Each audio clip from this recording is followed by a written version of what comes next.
Hello everyone, welcome back to our channel. देखिए, इस session में हम मोस्ट इम्पॉर्टेंट इंस्ट्रक्शंस को डिस्कस करने वाले हैं with respect to your application form, है ना। जैसा कि आप सभी लोग जानते हैं कि आपका जो एप्लीकेशन फॉर्म है ना, वो स्टार्ट हो चुका है। तो एप्लीकेशन फॉर्म को भरते समय आपको किन चीज़ों का ध्यान में रखना है ना, किन चीज़ों को स्पेशली आपको जिसके लिए आपको अलर्ट रहना है ना।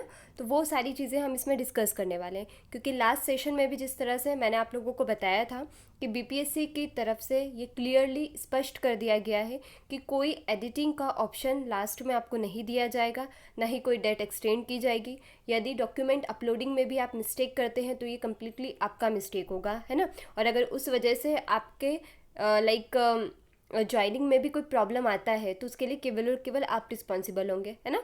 लास्ट में कोई भी एडिटिंग या कोई भी कंसिडरेशन जो है बीपीएससी के द्वारा आपके लिए नहीं किया जाएगा। ठीक है। इसीलिए एप्लीकेशन फॉर्म भरते समय आपको एक्स्ट्रा केयरफुल रहना है ना। तो यहाँ पर हम वही सारी चीज़ें डिस्कस करने वाले हैं कि किस तरह से आपको आपका एप्लीकेशन फॉर्म भरना है, और यदि उसमें कोई भी प्रॉब्लम आती है तो आपको कहाँ किससे कंसल्ट करना है ना। ये भी हम इस सेशन में डिस्कस करेंगे।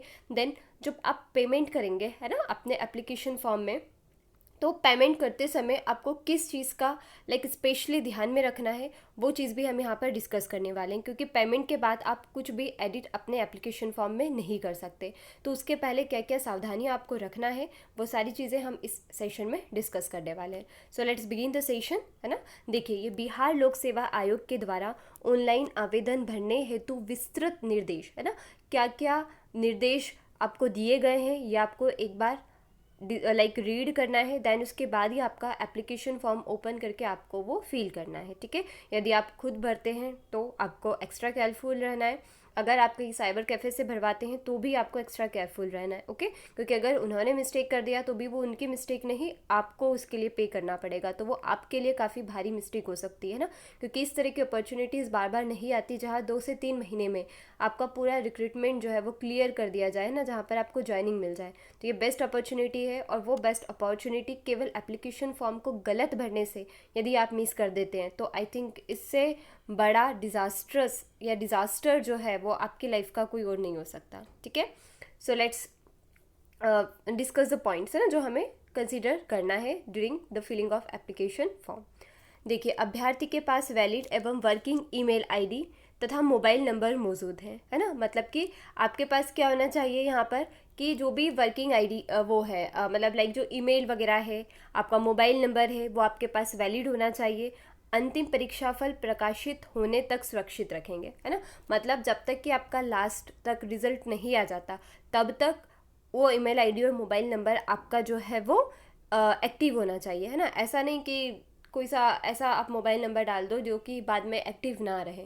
तो आप सुनिश्चित करें कि जिस मोबाइल नंबर को आप यूज़ कर रहे हैं आप वही मोबाइल नंबर डालें, और जो ईमेल आईडी आप हमेशा यूज़ करते हैं, है ना, उस ईमेल आईडी को ही आप डालें। अगर आप साइबर कैफ़े से भर रहे हो और पता चले उन्होंने उनका आईडी डाल दिया, है ना, तो फिर जो भी अपडेट्स होंगे वो आपको कैसे मिलेगी। तो इसलिए अपना ही ईमेल आईडी और अपना ही मोबाइल नंबर अपने एप्लीकेशन फॉर्म में भरें, ओके। देन उसके बाद नेक्स्ट क्या है, आयोग के ऑफिशियल वेबसाइट पर प्रदर्शित संबंधित विज्ञापन में अंकित बिंदुओं का ध्यानपूर्वक अध्ययन कर लें एवं विज्ञापन के अनुरूप सभी प्रमाण पत्र या दस्तावेज जो है वो मूल रूप से अभ्यर्थी के पास उपलब्ध हो। जो भी आपसे डॉक्यूमेंट्स मांगे हैं एप्लीकेशन फॉर्म को भरते समय, जब वो आप अपलोड करें तो आपके ओरिजिनल डॉक्यूमेंट्स जो आपके पास है वही अपलोड करें, है ना। पता चले कोई डॉक्यूमेंट आपके पास नहीं है और आप वो डॉक्यूमेंट्स वहाँ पर यूज़ कर देते या वहाँ पर आप डाउनलोड करने की कोशिश करते हैं जो कि लीगल नहीं है या जो आपका नहीं है, तो ऐसी कोई भी मिस्टेक ना करें। जो आपके पास है केवल वही आप अपलोड करें, ओके। एप्लीकेशन फॉर्म में अपलोड किए जाने वाले सभी दस्तावेज जो है वो कैसे होने चाहिए, पीडीएफ फॉर्मेट में होने चाहिए, और साइज़ उनका क्या होना चाहिए, 100 KB का होना चाहिए। ठीक है। देन यदि आप फॉर्म आपके डेस्कटॉप या लैपटॉप से भरते हैं तो आप ये इंश्योर करें कि उसका जो वेब कैम है वो अच्छा हो, है ना। बैकग्राउंड आप ध्यान में रखें कि सफ़ेद या हल्के रंग का हो, है ना, ताकि आपका जो फ़ोटो है वो क्लियरली विजिबल हो, ओके। देन उसके बाद जब आप आपकी सिग्नेचर की स्कैन्ड इमेज अपलोड करें तो उन्हें आपको जेपीजी फॉर्मेट में, ये फॉर्मेट्स आपको ध्यान में रखना है ना, क्योंकि कई बार क्या होता है हम पहले से ये सारी चीज़ें अरेंज करके नहीं रखते हैं, एप्लीकेशन फॉर्म भरना स्टार्ट कर देते हैं, दैन उसके बाद जब वो हमारी इमेज को एक्सेप्ट नहीं करता है तो हम अगेन एंड अगेन आके उसको एडजस्ट करने की कोशिश करते हैं, जिसके कारण क्या होता है बार बार वो हमें बाहर फेंक देता है। देन अगेन हम उसको फिल लाइक पूरा फॉर्म भरेंगे, फिर वो कुछ मिस्टेक हो गई फिर बाहर फेंक देगा, है ना। तो इस तरह की चीज़ें ना हो, इसके लिए पहले से ही आप सारे अपना जो भी रिक्वायरमेंट है ना, उसके अकॉर्डिंग अपने डॉक्यूमेंट्स जो है वो रेडी रखें, क्योंकि एप्लीकेशन फॉर्म में आपको कोई भी मिस्टेक नहीं करना है। ओके, देन उसके बाद आपको क्या करना है, सबसे पहला प्रोसीजर जो है वो रजिस्ट्रेशन, मतलब सबसे पहले आपको क्या रेडी रखना है, तो आपका मोबाइल नंबर कौन सा आपको डालना है वो आपके पास होना चाहिए, ईमेल आईडी आप कौन सा यूज़ करते हैं, है ना। यदि आपके पास ईमेल आईडी नहीं है तो ईमेल आईडी बनाना बहुत ही सिंपल है, आप अपना ईमेल आईडी किसी भी प्लेटफॉर्म पर बना सकते हैं। ओके, देन उसके बाद सेकेंड चीज़, आपको आपके जो डॉक्यूमेंट्स हैं उन्हें 100 KB के अंदर सभी डॉक्यूमेंट्स को PDF फॉर्मेट में रेडी रखना है। Okay, then scanned images JPG format में आपकी होनी चाहिए, है ना। देन उसके बाद जो आपका फ़ोटो वगैरह है वो पूरा, है ना, ये सब आप रेडी रखें। देन उसके बाद ऑनलाइन रजिस्ट्रेशन आपको करना है, उसके लिए आपको जो ऑफिशियल वेबसाइट है उस पर जाना है, वहाँ पर आपको ऑनलाइन रजिस्ट्रेशन का टैब दिखेगा, है ना, जिसके सामने अप्लाई ऑनलाइन का बटन होगा, वहाँ पर आपको क्लिक करना है। ओके, रजिस्ट्रेशन पेज पर अभ्यर्थी अपने संबंधित सूचनाओं को भरेंगे, जो भी वहाँ पर आपसे पूछा गया है वो सारी डिटेल्स आप भरेंगे, है ना। हम बहुत ही जल्दी पूरा फॉर्म, है ना, कि किस तरह से भरना है वो भी आपके लिए अपलोड करेंगे। यहाँ पर हम केवल जनरल डिस्कशन जो है वो कर रहे हैं, जिसके थ्रू आपको आपका यूज़र नेम और पासवर्ड जो है वो मिल जाएगा, और यही यूज़र नेम और पासवर्ड आपके रजिस्टर्ड नंबर और ईमेल आईडी पर भी सेंड कर दिया जाएगा, ठीक है, ताकि इन फ्यूचर जब भी आपको ज़रूरत पड़े तो आप इन्हें मिस ना कर सकें, ठीक है।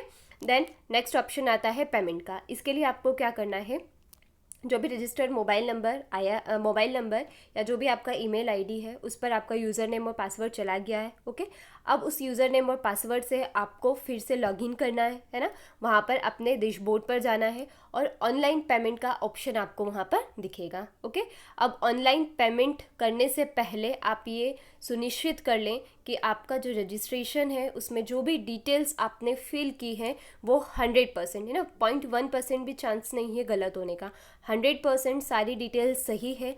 देन उसके बाद ही आप पेमेंट के ऑप्शन को एक्टिवेट करना। ओके, क्योंकि इसके बाद आपको कोई भी एडिटिंग का ऑप्शन नहीं दिया जाएगा। ओके, देन पेमेंट प्रोसीजर के लिए आपको क्या करना होगा, रजिस्टर्ड मोबाइल नंबर पर जो भी वही यूज़र आईडी पासवर्ड मिला है उससे आपको लॉगिन करना है।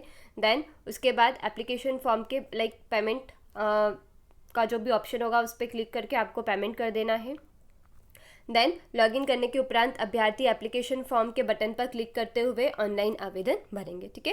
देन जब आपका पेमेंट कंप्लीट हो जाएगा फिर उसके बाद आपको एप्लीकेशन फॉर्म पर जाना है। एप्लीकेशन फॉर्म में जो भी रिक्वायर्ड चीज़ें आपसे मांगी है वो आपको करना है ना। उसमें कुछ चीज़ें जो होंगी वो पहले से ही फिल्ड दिखेंगी, क्यों, क्योंकि रजिस्ट्रेशन के टाइम पर आपने आपकी कुछ डिटेल्स फिल की हैं, तो वो डिटेल्स ऑटोमेटिकली आपके एप्लीकेशन फॉर्म में जो है वो फिल्ड हो जाएंगे। ओके, तो ऐसे घबराना नहीं है कि यहाँ पर क्यों नहीं हो रहा है, वो ऑटोमेटिकली रजिस्टर हो गया है। देन उसके बाद जो भी आपकी स्कैन कॉपी है वो 100 KB के अंदर होनी चाहिए, है ना। एप्लीकेशन फॉर्म में निर्धारित स्थान पर अभ्यर्थी वेबकैम के माध्यम से अपना फ़ोटो कैप्चर करें और उसको वहाँ पर आपको अपलोड करना है। ओके, देन निर्धारित स्थान पर हिंदी व अंग्रेजी में अपना सुस्पष्ट हस्ताक्षर अपलोड करें। देखिए, पहले आपको आपके जो भी स्कैन कॉपी जो भी डॉक्यूमेंट्स मांगे हैं वो आपको अपलोड करना है, देन आपका फ़ोटो अपलोड करना है, देन आपका जो भी सिग्नेचर होगा वो आपको अपलोड करना है। ओके, एप्लीकेशन फॉर्म सबमिट करने के पूर्व फिर से आपके पास ये ऑप्शन है कि आप अपने सारी डिटेल्स जो है वो चेक कर लें। कौन कौन सी डिटेल्स, सबसे पहले तो जो आपने डिटेल्स फिल्ड की हैं, है ना, वो डिटेल्स आप चेक कर लें, स्पेलिंग्स वगैरह आप चेक कर लें, डेट ऑफ बर्थ वगैरह सब कुछ चेक कर लें। सेकेंड चीज़ जो आपको चेक करना है, जैसे कि हम कई बार अवॉइड कर देते हैं, जो भी डॉक्यूमेंट्स आपने अपलोड किए हैं वो सारे डॉक्यूमेंट्स को आपको प्रीव्यू करके देखना है ना। ऐसा ना हो कि कहीं गलती से आप अपने डॉक्यूमेंट की जगह कोई और डॉक्यूमेंट अपलोड कर दें, है ना, क्योंकि इससे पूरा जो आपका मिस क्रिएट हो जाएगा ना, बिगेस्ट मिस्टेक आप कमिट कर सकते हैं। इसलिए बेटर है कि 2 मिनट का टाइम लें और जितने भी आपने डॉक्यूमेंट्स अपलोड किए हैं उनको प्रीव्यू में जाकर उनको चेक कर ले कि आपने सही डॉक्यूमेंट अपलोड किए हैं, ठीक है। एंड देन आपको फाइनल सबमिट करना है, क्योंकि इसके बाद फिर कोई भी ऑप्शन नहीं है एडिटिंग का। देन जब आप आपका फॉर्म सबमिट कर दें उसके बाद आपको क्या करना है, अपने फॉर्म को जो भी आपका फिल्ड एप्लीकेशन फॉर्म है उसका PDF अपने सिस्टम में डाउनलोड करके रख लेना है, ठीक है। अभ्यर्थी बारकोड एवं सबमिटेड एप्लीकेशन नंबर अंकित है, मतलब जो भी आपका फॉर्म आएगा उस पर आपका रजिस्ट्रेशन नंबर, एक बारकोड आपको मिलेगा, है ना, एप्लीकेशन नंबर मिलेगा। इसकी आप हार्ड कॉपी भी अपने पास रख सकते हैं और सॉफ्टवेयर लाइक सॉफ्ट कॉपी में भी आप PDF फॉर्मेट में अपने सिस्टम में सेव कर सकते हैं, ठीक है।